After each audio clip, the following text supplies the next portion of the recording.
दोस्तों आज हम बात करेंगे वो 10 रीजंस जिसके वजह से आपके मशरूम बेड का माइसेलियम रन नहीं होता है। दोस्तों आप में से काफी लोग हमें व्हाट्सएप पे फोटोज भेजते हो, आपके मशरूम बेड के फोटोज देख के जिसका माइसेलियम रन नहीं हुआ है। हम एग्जैक्टली नहीं बता सकते कि आपके बेड का माइसेलियम रन क्यों नहीं हुआ, क्योंकि इसके पीछे बहुत रीजंस होते हैं, बहुत कुछ चीजें होती है। तो आज मैं पूरे 10 की 10 चीजें शेयर करने वाला हूं, रीजन शेयर करने वाला हूं जिसकी वजह से माइसेलियम रन नहीं हो पाता है। जब पूरी 10 की 10 चीजें समझने के लिए और समझ के इसको आपके कल्टीवेशन में इंप्लीमेंट करने के लिए यह वीडियो पूरा देखिए। दोस्तों सबसे पहले हम यह समझते हैं कि माइसेलियम क्या होता है और माइसेलियम रन क्या होता है। माइसेलियम यानी फंगस के फैलने को हम माइसेलियम रन बोल सकते हैं। माइसेलियम यानी नेटवर्क ऑफ व्हाइटिश फिलामेंट, जो व्हाइटिश फिलामेंट का जो एक नेटवर्क होता है उसको हम माइसेलियम बोलते हैं। और माइसेलियम रन यानी फंगस के फैलने को, पूरा बैग व्हाइटिश होने को हम माइसेलियम रन बोलते हैं। अब देखिए, आपने आपके मशरूम के शेड में बेड्स लगाए और आपका इंक्यूबेशन पीरियड खत्म हो चुका है। इंक्यूबेशन पीरियड कितने दिन का होता है? 15 से 20 दिन। 15 से 20 दिन होने के बाद भी अगर आपका मशरूम का बेड व्हाइटिश नहीं हुआ, यानी आपके बेड का माइसेलियम रन अच्छे से नहीं हुआ, तो इसके पीछे के 10 के 10 रीजंस हम जान लेते हैं। पहला रीजन, बैड क्वालिटी भूसा, या फिर जो भूसा आप खेत में से ला रहे हो, भूसा आप खेत में से ही लाते हो ना, भूसा जो आप खेत में से ला रहे हो वो बैड क्वालिटी हो, या फिर बहुत पुराना हो, 2-3 साल पुराना हो, या फिर भूसा समझो कभी बारिश के पानी से गीला हो गया हो खेत में, तो इसके वजह से भी हमारा माइसेलियम सही तरीके से रन नहीं होता है। क्यों नहीं होता? देखिए, हमारा जो मशरूम होता है ना, आपके जो भूसे में जो सेल्यूलोज होता है ना, वो खा के हमारा मशरूम बड़ा होता है। आपका भूसा कभी अगर बारिश में गीला हुआ होगा, और वो बारिश में भूसा जब गीला होता है तो उसमें अनवांटेड फंगस पहले ही आ जाते हैं, और वो अनवांटेड फंगस ऑलरेडी आपके सेल्यूलोज को, जो आपके मशरूम का खाना है, वो सेल्यूलोज ऑलरेडी बाकी अनवांटेड फंगस खा चुके होते हैं और आपके मशरूम को कुछ बचता नहीं है। इसलिए बैड क्वालिटी भूसा, खराब भूसा, बहुत पुराना भूसा आपको नहीं यूज करना है। आपको अच्छी क्वालिटी का भूसा यूज करना है ताकि आपका माइसेलियम भी सही ग्रो हो और आपका मशरूम का क्रॉप भी। दूसरा रीजन, भूसे का साफ ना होना, या फिर भूसे में मट्टी होना, डस्ट होना। देखिए, आप आपका भूसा खेत में से ला रहे हो तो उसमें चांसेस बहुत ज्यादा है कि उसमें डस्ट हो, मट्टी हो। देखिए, जिस भूसे में डस्ट है, मट्टी है, वो आपने वैसे के वैसे ही अगर स्टरलाइजेशन के लिए डाल दिया और वैसे के वैसे ही आपने बेड फिलिंग करी, तो चांसेस है मट्टी के साथ आपका माइसेलियम कैसे ग्रो हो सकता है। इसलिए आपको मट्टी निकालना है। भूसे को स्टरलाइजेशन से पहले धो लो ताकि आपके भूसे में से सब डस्ट निकल जाए, सब मट्टी निकल जाए, और आपका साफ सुथरा जो भूसा रहेगा उसको स्टरलाइज करने के बाद उसका माइसेलियम भी सही तरीके से रन हो और आपका मशरूम का क्रॉप भी अच्छे से आए।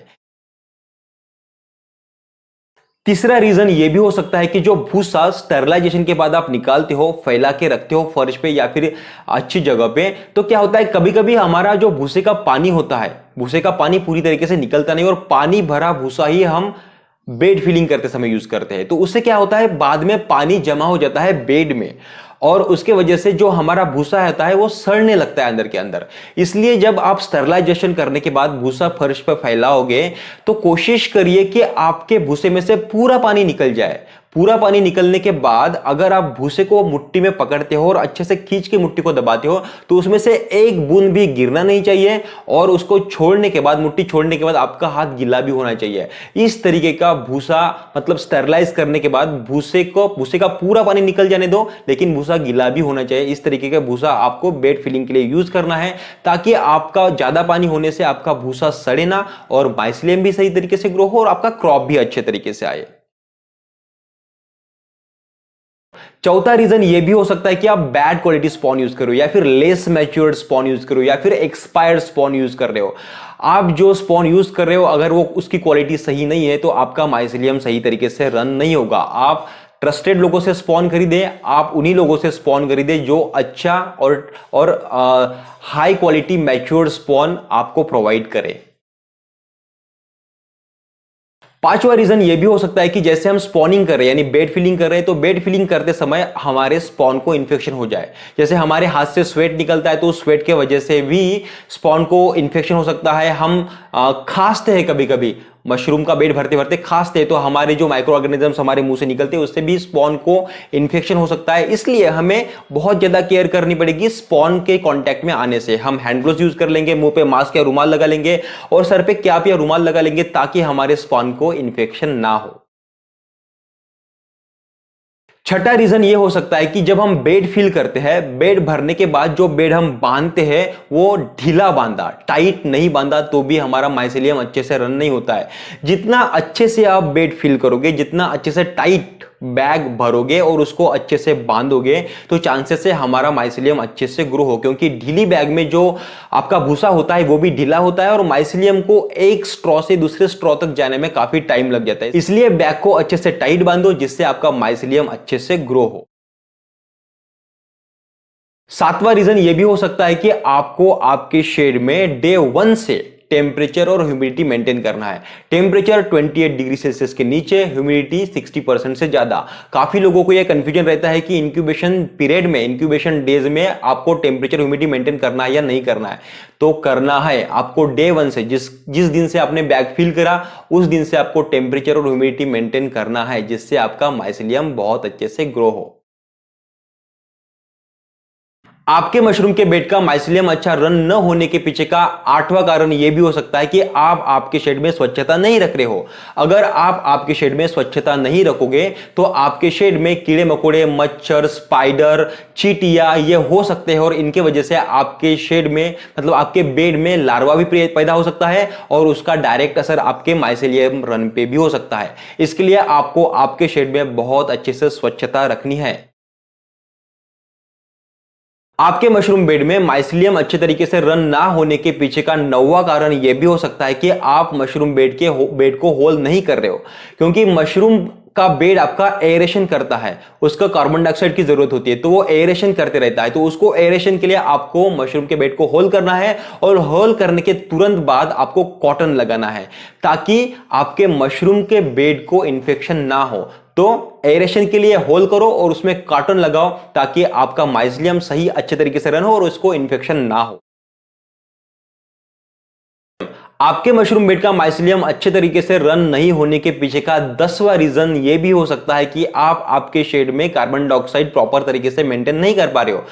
आपके मशरूम बेड का जो माइसेलियम है वो फास्ट और अच्छा ग्रो होने के लिए उसको CO2 की जरूरत पड़ती है। और अगर आप आपके शेड में अलग से CO2 क्रिएट कर पाओ, कैसे कर पाओगे? फ्रेश एयर का आना बंद कर दो और अंधेरा रखो और फ्रेश एयर का आना बंद कर दोगे, अंधेरा रहेगा तो उसमें CO2 की कॉन्सेंट्रेशन बढ़ेगी और आपका जो मशरूम का बेड है वो CO2 कंज्यूम करके माइसेलियम फास्ट और अच्छा ग्रो करेगा। इससे आपका माइसेलियम फास्ट रन होगा और अच्छा रन होगा और उससे आपका क्रॉप भी अच्छे से आएगा। CO2 और फ्रेश एयर में आपको कंफ्यूज नहीं होना है और डे 1 से टेम्परेचर और ह्यूमिडिटी दोनों पे ध्यान देना है। आप CO2 क्रिएट कर रहे हो, आप CO2 की कॉन्सेंट्रेशन बढ़ा रहे हो लेकिन टेम्परेचर बढ़ रहा है, ह्यूमिडिटी कम हो रही है, तो भी प्रॉब्लम है। इसलिए सभी चीजों पे ध्यान देना है, सभी चीजों पे ध्यान देना है। कार्बन डाइऑक्साइड पे भी ध्यान देना है, टेम्परेचर पे भी देना है, ह्यूमिडिटी, ये पूरे 10 के 10 रीजंस पे आपको ध्यान देना है ताकि ये सभी चीजें सही रहे और आपका मशरूम का कल्टीवेशन अच्छे से हो। तो दोस्तों ये थी 10 चीजें जिसके वजह से आपके मशरूम के बेड का माइसेलियम सही तरीके से रन नहीं हो रहा था।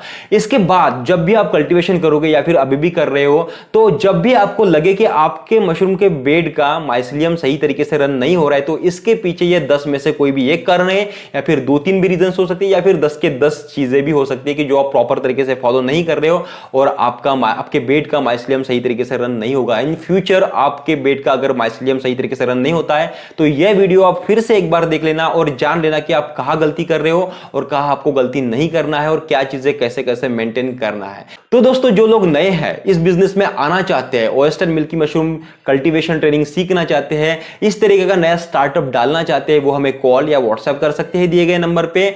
तो इस तरीके से आपको अगर टेक्निकली स्ट्रांग होना है, हर एस्पेक्ट साइंटिफिकली समझना है, तो इस तरीके के यूजफुल वीडियोस हमेशा देखने के लिए वीडियो को सब्सक्राइब कर दीजिए। चैनल को सब्सक्राइब करने के साथ साथ वीडियो अगर पसंद आया हो तो वीडियो को लाइक कर दीजिए और आपके मशरूम उत्पादक दोस्तों के साथ या फिर जो भी इस तरीके के बिजनेस में आना चाहते हैं, जो भी नया स्टार्टअप डालना चाहते हैं, उनके साथ यह वीडियो शेयर करिए ताकि इस वीडियो का उनको भी लाभ हो।